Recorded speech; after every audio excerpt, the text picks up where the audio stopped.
es Carlos Arturo Lora, yo soy el jefe del Parque Nacional Natural Quilba. Yo trabajo con Parques Nacionales de Colombia. Jefe, ¿cuál es, desde su experiencia, desde su experticia, desde su contacto con el territorio y las comunidades, la forma más adecuada de gestionar nuestros páramos? Eh, Creo que hay una ganancia grande y es que ya llevamos solo 65 años de tratar de gestionar nuestras áreas protegidas, de hacer concesión institucional. Tenemos gente interesada también desde el sector privado que puede estar aportando y tenemos un movimiento social, organizaciones comunitarias, sociedad civil, que es muy probablemente la base de lo que van a ser unas soluciones más efectivas. Digamos. Yo creo que los páramos están haciendo. La gestión, digamos, efectiva de los páramos es muy reciente. Apenas estamos tratando de entender qué es y a quién le tocó, a quién no le tocó, estoy dentro, no estoy dentro. Pero más allá de eso, hay una intención. Y veníamos hablando de la intención que está detrás de la norma. ¿Sí? ¿Qué es lo que queremos cuidar? ¿Hacia dónde queremos pensar el país y el territorio, de cada municipio, de cada vereda? Y sí hay unos fundamentales donde hasta con los mismos mineros nos encontramos. Necesitamos cuidar el agua y las fuentes de agua. ¿Cómo lo debemos hacer? Bueno, hablemos. Pero que empezamos a encontrar los fundamentales detrás de la norma. Páramo está asociado a pues, no solo la riqueza en biodiversidad, a la unicidad también en biodiversidad que tiene este país, sino pues a todo el servicio ecosistémico para todos, para la minería, para la empresa, para las ciudades, para las comunidades, para la agricultura. Entonces, es como podemos llegar a aprovechar y, y sí detectar muchísimas veces intereses particulares, porque pues, en medio de la desinformación, todo lo que es las posibilidades de información que tenemos ahorita, eso nos genera una desinformación que sí se aprovecha por intereses particulares.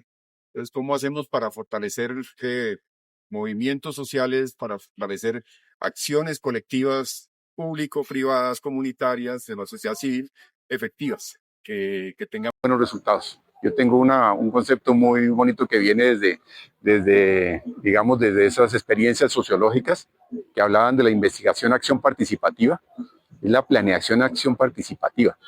Cómo entre todos pensamos algo, le ponemos los recursos, lo hacemos.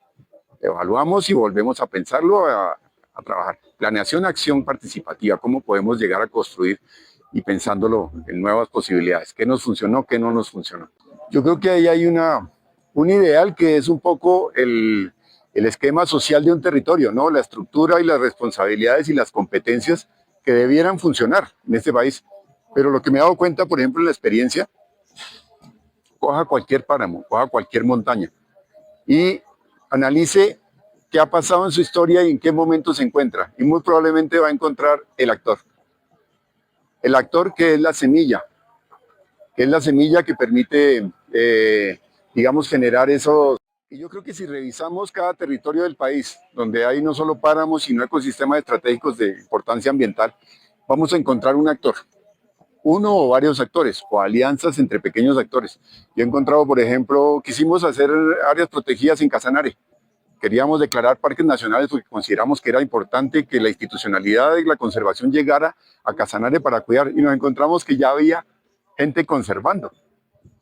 Y lo que hicimos fue adaptarnos a los actores, a la estructura y fortalecer la estructura social de conservación que ya existía durante décadas. El llanero criollo y las reservas naturales de la sociedad civil, y uno empieza a encontrar una red de conservación privada que es la más grande en este momento en el país. O sea, no necesitábamos declarar un parque nacional grandísimo para que lo asumiera Parques o la corporación o la gobernación o un proyecto de cooperación internacional, sino que existía ya unas semillas sociales, socioambientales, que yo creo que es la posibilidad de identificarlas, fortalecerlas y sumar. Entonces, ¿cómo a esa semilla puede sumar lo público?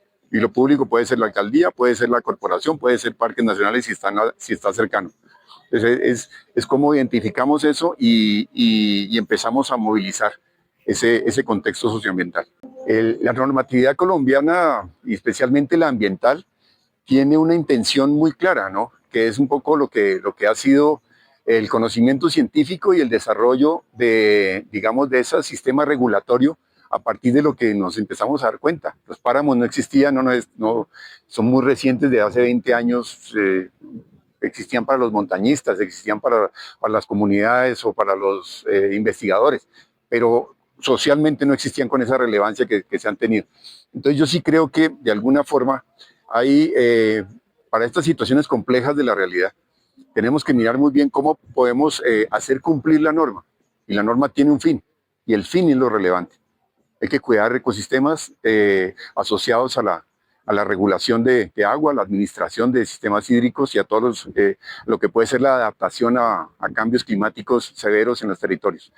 Entonces, nace no solo de colocarle una sanción a alguien que incumplió, sino que nace de la conciencia de la persona y de cómo la persona toma una decisión. Esos son aprendizajes también que hemos tenido desde la cultura ciudadana y otros elementos de política pública en el país, y cómo la persona actúa bien o mal de acuerdo a su conciencia, de acuerdo a lo que le han enseñado y de acuerdo a la capacidad que tiene de comprender el territorio, ¿sí? ¿De qué efectos puede tener mi acción como persona, como individuo? A partir de la conciencia, yo puedo tener otros sistemas de regulación que existen en todo el país, en las veredas, en las familias, ¿sí? Que son los sistemas propios, y es cuando la cultura me ayuda a autorregularme. Y cuando a mí me felicitan por hacer algo o me regañan mis vecinos, mi familia o mis compañeros de trabajo por una acción que estoy tomando y que pues yo creí que era buena, pero pues todos me están diciendo que no, ¿cómo se le ocurre andar quemando el páramo? Y si eso ya no se debe hacer, eso, de ahí sale el agua. Entonces, esa autorregulación negativa o positiva también, muy bien.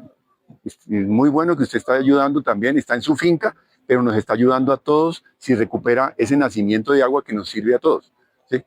O si evita contaminar el agua que nos llega a los demás. Entonces, ¿cómo ese sistema de autorregulación también comunitario, muy probablemente sectorial, gremial, asociativo, en todo lo que pueden ser las comunidades humanas, nos ayuda también a regular, ¿sí?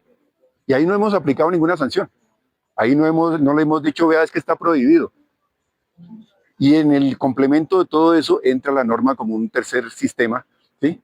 Y hay que trabajar las tres formas. Hay que trabajar al individuo, hay que trabajar a su comunidad compleja también, como te menciono, y ahí sí mirar cómo suma la sanción o cómo suma la aplicación, porque también muchas veces sí es necesario.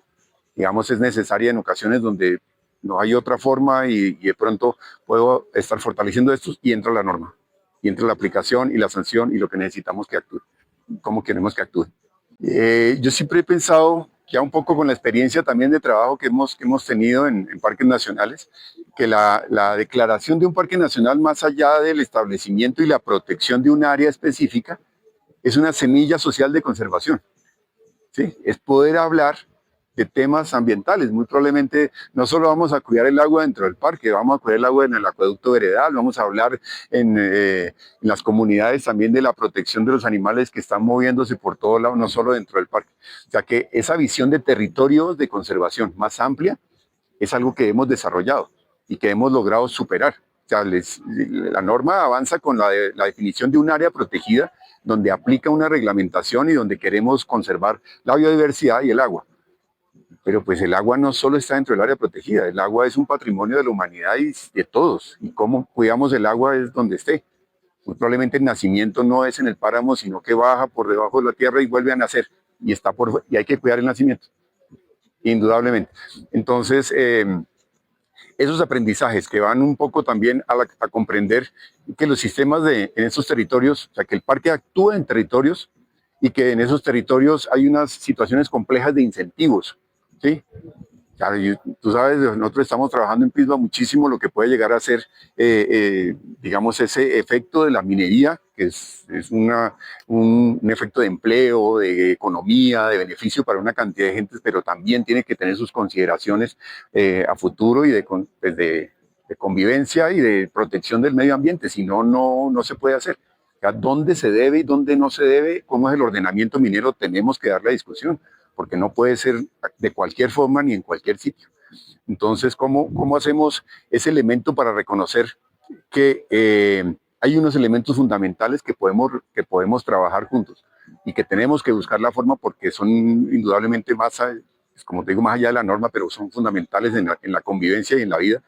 Y cómo logramos que pues, mediante acuerdos podamos llegar a tener otro tipo de incentivos, o sea, que sumen los incentivos. Nosotros no tenemos incentivos a la conservación, son muy pocos y muy probablemente no son lo suficientemente fuertes como para poder decir equivalente. Si yo tuviera un incentivo que lucha con el tema de la minería, pues se va todo el mundo a hacer conservación. O sea, si yo le pago a un cultivador de agua lo mismo que le pago a un minero, yo me quedo en mi predio y protejo y monitoreo la biodiversidad y cuido y estoy pendiente de que no se vaya a quemar y recupero y siembro. ¿Por qué? Porque estoy ganándome lo mismo en incentivo económico y la sociedad me lo reconoce y es mi forma de vida, es mi profesión, yo soy cultivador de agua. Entonces no tengo que en mi predio andar rompiendo el páramo y abriendo un boquete para escarbar y tirarme mi salud. Entonces el tema de incentivos, ¿cómo lo trabajamos estructuralmente? ¿Cómo aprovechamos los que existen y empezamos a aplicarlos y a sumar? La alcaldía tiene recursos para incentivos, la corporación tiene, los privados deben compensar también con incentivos a la conservación. Entonces, ¿cómo hacemos para que eso empiece a tener sentido, digamos, en los territorios? Ahí es donde está el reto grande. En Parques hemos aprendido eso. Entonces, ya no solo estamos trabajando en la protección del Parque Nacional, sino en la transformación de territorios a partir de acuerdos sociales, de encontrar los fundamentales y de encontrar los incentivos asociados que pueden llevar a eso.